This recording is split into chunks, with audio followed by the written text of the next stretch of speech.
Hello, everyone. I'm Dalton Burdett, I'm Ryan Warner. and we are the Movie Nights. Well, some of them. As you can see, there's no visual because we are currently in the process of switching our studio location. That's also why it's probably been a while since you've heard from us, but better late than never. But that's probably not true. I feel like that's been a lie my whole life.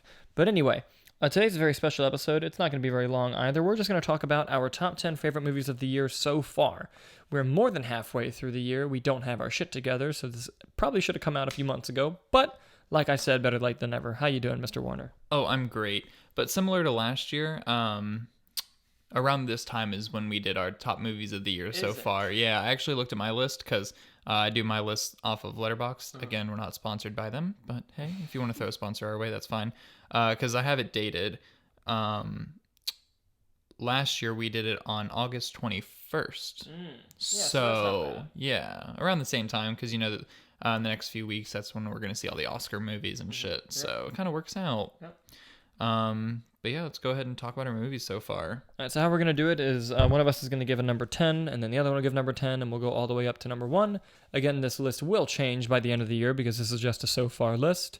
And also, we reserve the right to completely change the order later because at the end of the year, we might feel completely different than we feel now. Would you say the same thing? Oh, yeah. No, I was just about to say it's probably going to change once we're done with this, and we're going to be like, fuck, maybe I should have done that instead. But yeah, this is so far. All right. So I'll let you do your number 10 first. How's that sound? Yeah, sounds good. All right. Give me your number 10. Coming in at number 10 came out earlier this year, and it was Cold Pursuit. Nice. I fucking loved this movie. Ever since I first saw the trailer for it, I can't remember the song that's in it, but that trailer just really got the vibe of the movie for me. And I love like every movie I've seen with Liam Neeson in it, so naturally I was going to see this, and it did not disappoint at all. Very, very dry humor, and the kills were very unique for the setting that they were in, and I thoroughly, thoroughly enjoyed it. Yeah, good pick. That didn't quite make my list, but that was a very interesting pick. You ready for my number 10? Give it to me. My number 10 is Fighting with My Family. Okay. For some reason, that movie just surprised the hell out of me. I didn't expect it to be as heartwarming and as well made as it was. Very interesting, the story of Paige, the WWE wrestler. And I didn't think the trailers were very good. I decided it was going to be a whatever movie, but we went in and I was like, holy crap. Like, that movie just touched me on an emotional level, and I can't really explain why. But yeah, thoroughly enjoyed Fighting with My Family. So that's going to be my number 10. What is your number 9? Yeah, that's a solid pick. So number 9 for me is going to be Us. Okay. Yeah, it's high up on my top 10 list, but it made the top 10, and that's really all that matters here. Us, I haven't seen Get Out still. Really? Yeah, so this is the only Jordan Peele movie I've I seen. didn't know you still haven't seen that. Yeah. So I was thoroughly, thoroughly impressed with this. Like I said, I haven't seen Get Out, so I can't really compare it to that, but like just watching it, I was floored by how well done this was made.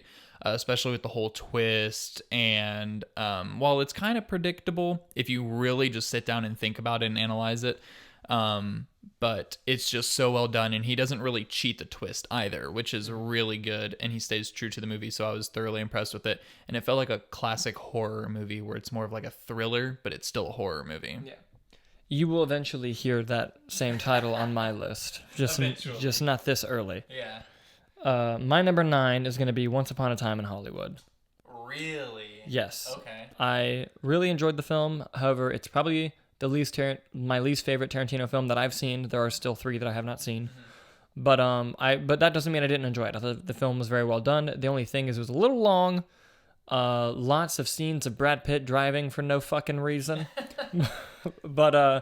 But other than that, and the pacing, I thought that it was a very well done movie. Great performances, a brilliant ending, and just Tarantino do what he does best. So number 9 is going to be Once Upon a Time in Hollywood for me. You will also hear that not this high up. So my number 8, funny enough, is Fighting with My Family. Oh, nice. Okay. Yeah. Like you, thoroughly enjoyed it. Very heartwarming. It's not as good, or it was a better movie than I had anticipated. I was just expecting run-of-the-mill wrestling movie, blah, blah, blah. It had it had a lot of heart in it, which I was thoroughly impressed by, to the point where I even started crying during it. Yeah, Like it no, was really it good. was phenomenal. Florence Pugh, who is now starting to become a fan favorite of mine. Yeah. I forgot that was her. Yeah, Holy crap. yeah. She was phenomenal in that movie. She brought the character to life. I haven't really done much research on the actual person that this is based on, but phenomenal movie. Thoroughly enjoyed it. Yeah. Nice, nice. Already crossing paths on the list here. My number 8 is going to be Shazam. Okay. I really I know what you're gonna say. I really like Shazam. I thought it was a very different kind of superhero movie, basically big but as a superhero. I thought it was the first film that like the new DC leadership had put together. The name of the new Warner Brothers head is leaving me, the one that oversees DC now. He did the Conjuring stuff. Walter Hamada. Yes, thank you. Yeah. But he did a very fantastic job, and I thought the David F. Sandberg did a great job directing. Zachary Levi was perfect casting. I do think that it was still lacking in scope a little bit, and I still think that there are some certain aspects of the movie that didn't quite gel for me. But overall, it was a thoroughly enjoyable experience. I actually saw it twice in the theater. Yeah. So number 8 is going to be Shazam for me. Yeah. No, I mean it's not. Well, maybe you'll see it. Maybe you won't on my list. But Did you forget? no. I have my list up. Okay. But adding on to that, I really like how, because David F. Sandberg is a horror director, and there were a lot of horror elements in it, Yes. and I thought it played beautifully in the film. Yeah. But another thing I want to quickly add, because I don't know if you talked about it, we haven't seen each other's lists, so these the are first time we're reacting to it. Yeah. So what are we doing on number 7? Yeah. Number 7 for me is gonna be Rocket Man. Okay. Thoroughly enjoyed this. For whatever reason, people keep comparing it to Bohemian Rhapsody, even though they're two separate Completely movies. different movies, yeah. But I think depending on the day, I will prefer one movie over the other. But I thoroughly enjoyed Rocket Man. The fantasy aspect of it was very well done, especially since, like, if you know who Elton John is, like, he's very extravagant and has to, like, do everything big. And I feel like this movie really captured that with the fantasy element of doing things big. Taron Egerton was phenomenal as Elton John, to the point where I'd even argue that he deserves a nomination. Again, we haven't seen all the big Oscar bait movies yet, but he was phenomenal in this. Yeah. Yeah, no, solid choice. You might see that come up on my list. Maybe. I mean, who knows? But coming in at number 7 for me is going to be Toy Story 4. I can't say I was surprised because, like, I knew it was going to be good, but even, you should never be in the business of doubting Pixar. But even then, part of me was like, there's no way that they nail it. How could they top that they nail it 4 times in a row, but they did. It was a phenomenal movie. It was very different from any other Toy Story movie. It was very much so a swan song for one particular character, but it was very, very good. And I think that the CGI in it's incredible. Like, the animation was beautiful. And the only, like, real negative I have with it is that some of the movie, while the individual storylines were very well done, I don't think a lot of it flowed very well together. Okay. But other than that, I really enjoyed Toy Story 4. And yeah, that's going to be my number 7. Let's move on to your number 6. Yeah, phenomenal movie. My number 6, funny enough, is going to be Avengers Endgame. Okay. So it's kind of like right there in the middle. I loved this fan service movie because that's all this was fan service. My only gripe with it, though, is that it's really slow. But again, it's just the Russo brothers letting you live in this world post Infinity War, which I really enjoyed. But then the last hour, oh my God, was that perfect. Like, that last hour could literally just be its own movie and still be really good. Yeah. But CGI was off the fucking wall. Like, everything about it was just so good. Nice. You'll I have a feeling you'll see that on mine as well. Especially knowing you. Oh yeah. But my number 6 is going to be Spider-Man: Far From Home. Okay. This is my second favorite Spider-Man movie that's ever been made. I thought it was very well done. John Watts really stepped up his direction from the first film, and I liked the first film, but I still think he just stepped up his game in terms of the overall look and scope of the film. Tom Holland's always great. There's many surprises. Jake Gyllenhaal is God. So, just I really, really loved the film. And yeah, solid superhero action summer movie. And it's going to be number 6 on my list. Yeah. So, Ryan, what is your number 5? I will say Mysterio is probably my favorite Spider-Man villain. Like the Jake Gyllenhaal's Mysterio? Mm-hmm. I thoroughly enjoyed his character in that movie. Okay. And what they did with him. But my number 5 is going to be John Wick Chapter 3. Okay. Once I heard they were doing this movie, I was like, oh, this is going to be fucking badass. And then I saw the trailers and I was like, no fucking way. And then I watched the movie and I was like, no fucking way. Like, just my excitement level from hearing about it all the way to watching it just increased so much. And I didn't know how they could make action better, similar to like with you, what you said about Toy Story 4, about how are they going to top it? Yeah. How are they going to top John Wick 1? How are they going to top John Wick 2? Somehow they did it, and it fucking works. And I love this movie. The action is some of the best action I've ever seen in a movie. Oh, yeah. And it's phenomenal. Keanu Reeves is fucking back, baby. Yes. He never left, homie. Fair. But let's see what number. That was number 5? Yeah. Okay. My number 5 is going to be Booksmart. Okay. Olivia Wilde's directorial debut. Really, really enjoyed the film. Very interesting story with the 2 main female leads. Just about like they never partied, and it's like, let's do it once. Similar kind of feel like a movie like Superbad and whatnot, but I thought the actual comedy and storytelling was very original. I think that the 2 leads were fantastic. I thought the jokes were really funny. I thought the drama was incredible, especially like there's a scene towards the end of the film at a party where 2 characters are arguing, and I think it's the best. It's one of my favorite moments in a movie so far this year. And yeah, I really, really enjoyed Booksmart, and I can't wait to see what Olivia Wilde does next. So that's going to be my number 5. What is your number 4? My number 4 is going to be Once Upon a Time in Hollywood. Okay. So I actually enjoyed the scenes of Brad Pitt driving around for no fucking reason, because it helped build the world and really just, I mean, you're just basically following characters around in their day-to-day life. It takes place over the course of 3 days. So, I mean, minus the 6 fucking month leap, but like you're with them for 3 days. And I thought that very similar to Endgame, I thought that this was built, is that similar to Endgame, it's just world building and you're with these characters for like the first 2 hours. And then the last bit of it is when shit hits the fan. And I thought the last, 20, 30 minutes of it is perfect. I mean, I really like the movie, but like everyone else, my kind of problem with it is that it is a little slow and it's a lot different than his other movies, but it's still really good. Yeah.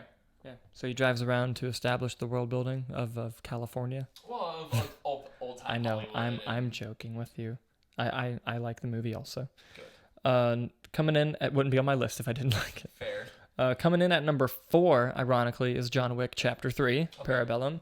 I echo everything you said, especially the action choreography. Like the opening 30 minutes of this movie was like, oh my God. Now I do wish that would have been the entire film rather than just the opening 30 minutes, but like of just like that story of him just on the run. Yeah. But I still thought it was extremely well done, and Halle Berry was awesome in it. The dogs, there were freaking dogs that they trained. That was awesome. And just, yeah, such a wildly entertaining, violent, gory, beautiful movie. Oh, yeah. So my number 4 is going to be John Wick 3. All right, we're in the top 3 now. Yeah. Give me your number 3. Well, real quick, I just want to say one last thing about John Wick, because you saying something reminded me about it. The way that they were just able to pick up right after number 2 and then still continue with a story that made sense. Yeah. Fantastic. Yes. But my number 3 is The Dead Don't Die. Okay. I don't know. Did you see that movie? I never did get a chance to see it. Dude, this movie was so fucking good. It's really meta, and the joke, for me, every single joke landed. Okay. It was a lot funnier than I anticipated it being. It was very strange to the point where I think I saw it twice, maybe 3 times in theaters, and I saw it with new people every time I went, and every time, every single audience that I saw it with, they were just like, what the fuck is happening? Just like, because it's a hard turn left and then a hard turn right, and you don't know what to expect. And it is so fucking funny and so weird. Nice. All right, I still got to catch that one, especially when it comes out on home video and stuff. My number 3 is Us. Okay. I loved this film, unabashedly. Very minimal problems I had with it. I thought Jordan Peele did a wonderful job, especially with the overall look and style of the film. I thought that he did a very interesting way of, slowly like pulling back the curtain as to what's going on throughout the entire film, and the twist at the end is awesome. And Lupita Nyong'o kills it. I actually really hope she gets a Best Actress nomination because Oh my God, I think that's been my favorite performance of the year so far. Okay. It's been hers in that movie. And I thoroughly loved Us, and it's my number 3 movie of the year. What's number 2 for you? So my number 2, which might surprise you, is going to be Midsummer. Okay. I loved the shit out of this movie. Now, naturally, everyone's going to compare it to Hereditary, so I might as well just get that out of the way. Hereditary, I thought, was a perfect movie, except for the last 5 minutes. I echo that sentiment entirely. Now, throughout the whole movie of Hereditary, you're like, something's off, but I don't get it. Then in the last 5 minutes, they explain everything. They just fucking shovel it into your mouth, and you're like, this is terrible. Yeah. Now with Midsummer, has the same weird culty thing going on with it. Not the same cult, but like a weird culty thing. And I felt like that they've established it throughout the whole movie that it's weird, and then you kind of see how the cult is weird, and it slowly unravels how weird it is. Florence Pugh and all her friends, once they go there, I thought it was phenomenal the way he did it, because you're supposed to feel as uncomfortable as they do in the situation that they're in. And I thought that was phenomenal. You're supposed to feel scared, and you're supposed to kind of be mind boggled as to like, what the fuck is actually happening? You're just as confused as the characters are. And I thought Ari Aster did a phenomenal job of portraying it to the audience like that. Yeah. So Interesting. Just really quick, I loved Hereditary, but I did not like this movie. okay. I thought that it was just way style over substance, and just didn't really know what it wanted to be. And I think it has a lot of artistic value, but I don't think it was a very good movie. It was beautifully shot. Oh, hell yeah, beautifully shot. But I just don't think it was a very good film in my personal opinion. But with that being said, I still love Ari Aster, and I'll see whatever he does next, just because of how much I loved Hereditary. Okay. But anyways, my number 2 is going to be Rocket Man. Okay, really? I think this movie is leaps and bounds better than Bohemian Rhapsody. And I love Queen more than I love Elton John. It has nothing to do with the music. I just think that the way that this movie decided to tell its story in that musical fantasy format really just struck a chord with me as to how of that being a very creative way to tell the story of a man's life. And just Taron Egerton's performance and the choreography of the musical numbers, just everything about the film really clicked with me. Maybe it dips a little bit in the second act, but then it picks right back up. And I think Bryce Dallas Howard did a wonderful job playing his mother, a very complicated relationship there. And I thought it was extremely well done. All right, cream of the crop, number 1 movie of the year. What is it? Speaking of musicals, Yesterday. Yesterday is Fuck you, man. Yesterday is my number Oh. 1 favorite movie of the year so far. We'll talk about this. Now, I'm a huge Beatles fan.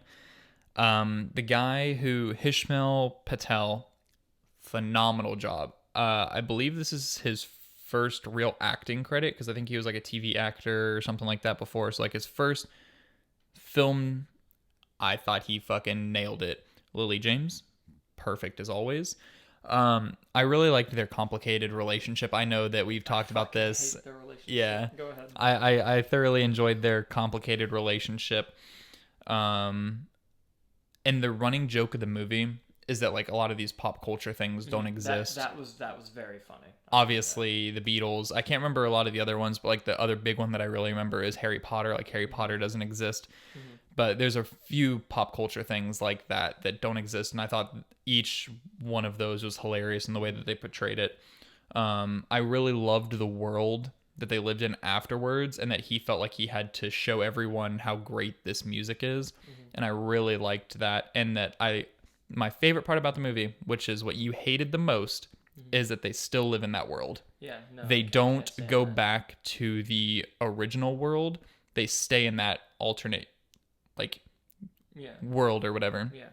I really liked that, because it's kind of staying true to like the world, instead of just, oh, okay, everything's reversed now. Like I would have been upset if they just reversed everything and they're like, oh, we know who the Beatles are, blah, blah, blah. But I thoroughly enjoyed it. Like I said, favorite movie of the year. Fun fact, Danny Boyle directed it. Do you know who Danny Boyle is? Yes, I love Danny Boyle. Okay. I just don't like this movie. Yeah, fair. It's very different from his other movies. Okay, But and hold on. I should clarify. I don't dislike the movie. I thought the movie was fine. Like, it's not a bad movie by any stretch of the imagination. But I remember when we had the discussion a long time ago, you were like, that might be my favorite movie of the year. And then when I walked out of it, I was like, really? But I'll give my thoughts before I get to number one. Continue what you were going to say. yeah, no, I mean, that was it. Just my favorite movie of the year so far is Yesterday. I'll do quick thoughts on Yesterday. Spoilers, just warning everybody. I hated that they set up a fantasy world and then didn't give you the fantasy payoff. And I thought that just really bothered me to my core for some reason. And okay, so like I said, spoilers, but I'll say it again, spoilers. At the end of the film, he decides that he's going to get on stage and admit to everybody that he's a fake and then say the name of the Beatles, the people who wrote these songs. Guess what happens 5 seconds after that? Everyone Googles those people and they're like, yeah, he's a fucking liar. These people don't exist. And then they're like, what's wrong with this guy? Is he on crack? He just admitted to people like ghosts writing his songs. And then it turns into a whole thing. Like you don't just, what? Like that just, he got permission from John Lennon himself, basically, to continue doing what he's doing. He got permission from people who also remember the Beatles to continue doing what he's doing.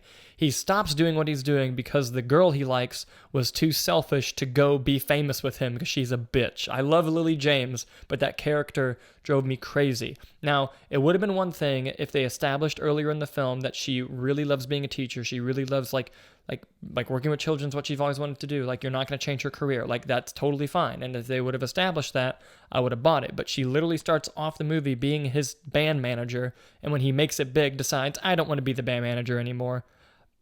I could not believe, I was like, okay, then this isn't a love story. This is a dumb bitch story. And I couldn't get over it. I know it sounds like I hate this movie. I promise I don't. I thought the movie was fine. It was fun. And like you said, the main guy did a great job. But yeah. Are you ready for my number one?